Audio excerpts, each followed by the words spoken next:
आपको बताते हैं कि नवाज शरीफ की वतन वापसी के हवाले से और लिस्ट से नाम निकालने के हवाले से लाहौर हाई कोर्ट में 2 रुकनी बेंच इस वक्त समाअत कर रहा है। 2 बयान हल्फी मुस्लिम लीग नून की जानिब से जमा कराए गए हैं और पहला बयान हल्फी मियां शहबाज शरीफ की जानिब से जमा कराया गया है। आप देख सकते हैं अपनी हैंड राइटिंग में शहबाज शरीफ ने बयान हल्फी जमा कराया और इस बयान हल्फी में उन्होंने कहा है कि मैं यकीन दिलाता हूं कि मियां नवाज शरीफ बैरून मुल्क जाने के बाद, अपना इलाज कराने के बाद और मुकम्मल सेहतयाब होने के बाद वापस आ जाएंगे। उनका यह कहना था कि नवाज शरीफ की तबीयत खराब है, वो बैरून मुल्क जाना चाहते हैं। हुकूमत की जानिब से कहा गया है कि तकरीबन 7 अरब रुपए के जमानती बॉन्ड जमा कराए जाएं, उसके बाद वो जा सकते हैं। लेकिन यह तमाम मामला अदालत में लिया जाएगा नून लीग की जानिब से और आज इस वक्त लाहौर हाई कोर्ट में 2 रुकनी बेंच समाअत कर रहा है और इस वक्त आपको बताते हैं कि शहबाज शरीफ ने बयान हल्फी जमा कराया है।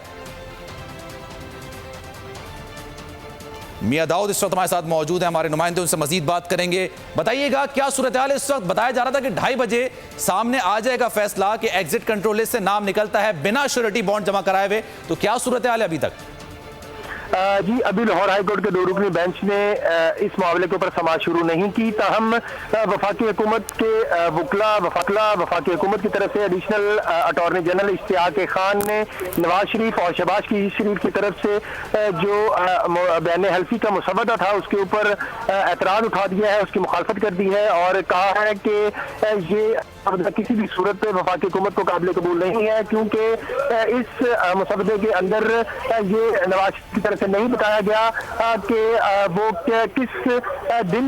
किस टाइम जो है वो वतन वापस आएंगे, उनका इलाज कब होगा और कितनी देर उनको अपने इलाज के लिए दरकार होगी। इसके अलावा वफाकी हुकूमत के वकील ने यह भी एतराज उठाया है कि इस मुसवदे में यह भी वाज़ेह नहीं है कि